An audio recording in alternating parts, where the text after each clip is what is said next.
Halo guys, balik lagi bersama sama gue Rio Astungkoro. Nih, hari ini gue siap-siap mau ikut buat makan yang seru-seru. Lihat dong, gayanya udah kece. Aduh, sampai kelihatan nih ada kabelnya. Tapi yang perlu untuk diperhatikan adalah tetap menjaga 3M, alias menggunakan masker, mencuci tangan, dan menjaga jarak. Sama seperti halnya sudah aku pegang saat ini. Ini seru banget karena kalau misalnya menggunakan masker, alangkah baiknya menggunakan masker itu yang terjamin lah ya. Seperti halnya menggunakan masker bedah yang digunakan oleh tenaga medis. Seperti halnya kayak gini nih, ya kan? Karena dia efektivitasnya itu mencapai 95%. Kemudian fit kalau misalnya dipakai di muka kita. Udah gitu juga bisa membuat kita tetap bisa bebas bernafas. Dan yang paling penting, menjaga percikan air dari luar ataupun juga dari dalam. Jadi jangan lupa terus pakai masker ya.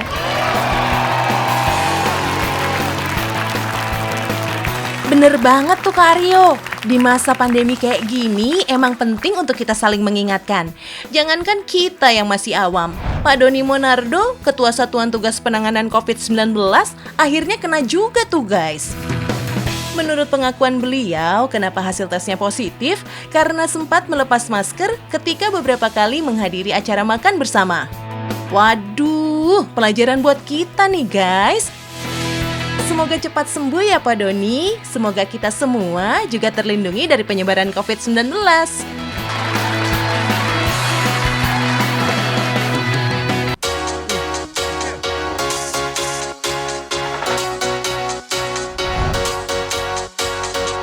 Oh iya guys, kali ini Kak Aryo lagi ada di resto di kawasan Senayan, Jakarta Pusat. Mengusung konsep casual lunch, resto yang satu ini menghadirkan berbagai menu khas Spanyol. Jadi sebenarnya kalau dari tempatnya sendiri kan kece banget gitu ya. Nggak terlalu minimalis banget, tapi dia berkelas. Cuma saya penasaran sama makanannya kayak gimana sih makanan di sini ya? Buenos dias, muchas gracias. Unos, dos, tres. Teman-teman. Ternyata dia bisa bahasa Sunda. Alhamdulillah damang. Iya teh Mr. Santiago, tepangkeun ya. Tapi maaf nih Mr. Santiago, kan Apa? jadi aku cuma punya uang 50.000. Lumayan, luar Bisa. biasa. Ikut sama saya. Ayo.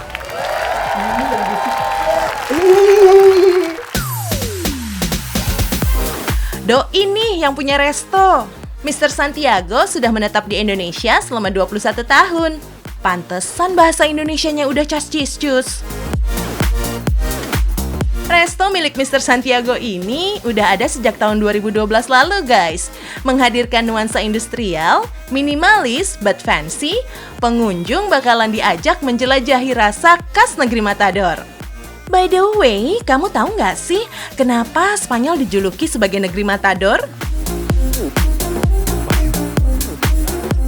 Kurang tahu sih kalau itu. Karena negaranya maju apa kayak ekonomi terus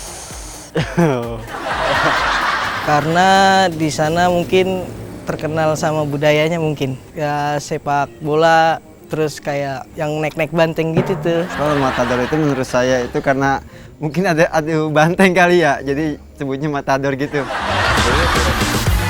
Sebutan negeri Matador karena Spanyol memiliki budaya pertunjukan manusia melawan banteng.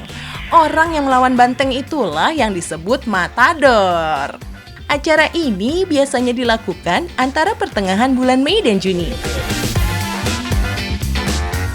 Di Spanyol juga ada tradisi Encierro, yaitu berlari di depan banteng-banteng yang dilepaskan ke jalanan kota.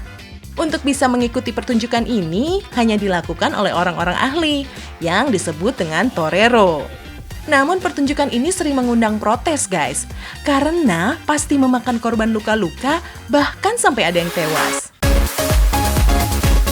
Wah, jadi Mr. Santiago, kita mau bikin masakan apa kali ini? Hari ini mau masak di sini fideuà, oke? V2. Fideuà. Oh, Fideuà. V2. V2 adalah olahan menu yang menggabungkan sejumlah seafood dengan pasta jenis angel hair. Jenis pasta ini merupakan pasta kecil dengan tekstur yang sangat lembut. Bahan-bahan untuk membuat V2 terdiri dari kerang, udang, colorette atau sejenis pewarna makanan, saus tomat, paprika merah dan paprika hijau yang sudah diolah. Ada juga cumi, kaldu, pasta angel hair, dan pelengkap lainnya. Proses pembuatan V2 cukup sederhana guys. Rebus air secukupnya, masukkan paprika powder, kaldu, saffron dan garam. Kemudian campurkan pewarna makanan atau koloret, tomat, dan pelengkap lainnya. Masakan Spanyol memang memiliki karakteristik sendiri. Kalau di Indonesia, masakannya kaya akan bumbu dengan rasa pedas. Kalau di Spanyol, masakannya lebih bercita rasa sedikit asam dan gurih. Masakan Spanyol juga didominasi bahan-bahan sayuran dan makanan laut. Penyebabnya karena letak geografis dan iklim yang berbeda di daerah Spanyol.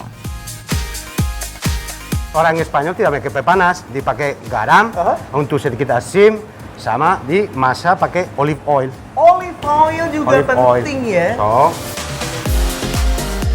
Selain mengandung banyak manfaat bagi tubuh, olive oil sudah melekat erat dengan cita rasa kuliner Spanyol. Olive oil khas Spanyol merupakan salah satu olive oil terbaik di dunia yang bersanding dengan Turki. Lanjut masaknya ya guys. Masukkan pasta angel hair yang telah digoreng. Kemudian, tata sejumlah seafood mulai dari kerang dan udang. Diamkan sampai mendidih. Setelah kuah mulai surut, proses dilanjutkan dengan pengovenan. Diamkan V2 beberapa saat hingga kering, kemudian angkat dan sajikan.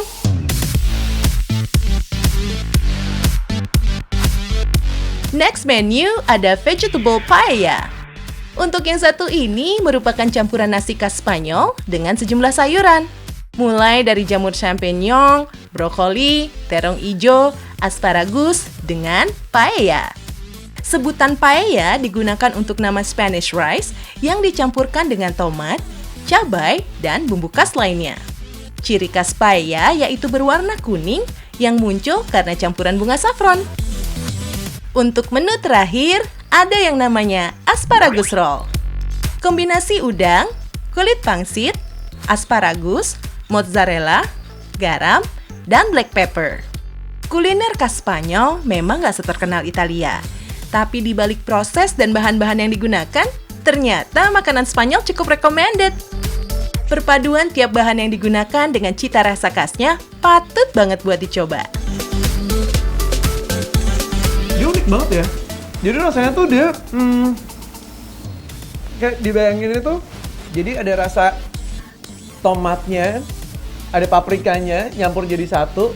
Tapi yang lucu karena dia tuh nyerap banget di si angel hair-nya. Jadi kalau misalnya kita gigit, keluar aroma-aroma yang berbeda aja di hidung. Ini enak banget. Aku penasaran deh. Mas Santiago kalau misalnya di Indonesia, makanan utamanya kan nasi kan? Kalau di Spanyol sana sebenarnya makanannya apa sih? Pasta-pastaan atau juga nasi? tergantung arah apa. Di sana di Spanyol bukan makan pasta, bukan makan, banyak makan roti. Roti? Roti. Nanti tergantung. Nasi di arah Mediterania, setiap Kamis dia masak. Kamis sama Minggu. Karena itu bikin paella itu seperti sosialisasi untuk semua family, kumpul-kumpulan. Oh iya. Di kondisi normal, resto ini buka setiap hari, mulai dari jam 10 pagi sampai dengan 10 malam. Oke lah, so ikutin sama saya, cuci piring. Cuci piring? Ini semua? Cuci piring. Kirain tadi 50.000 boleh dapat ini semuanya. Ternyata harus cuci piring. Oke, tapi jangan lupa nonton terus Tahu Nggak Sihnya setiap hari Senin sampai hari Jumat jam 6:30 siang. Cuma di Trans 7, biar makin tahu, makin banyak ilmu. Belum selesai itu gue habisin duluan, tapi cuci piringnya bareng-bareng. Yang hebat, ini dulu.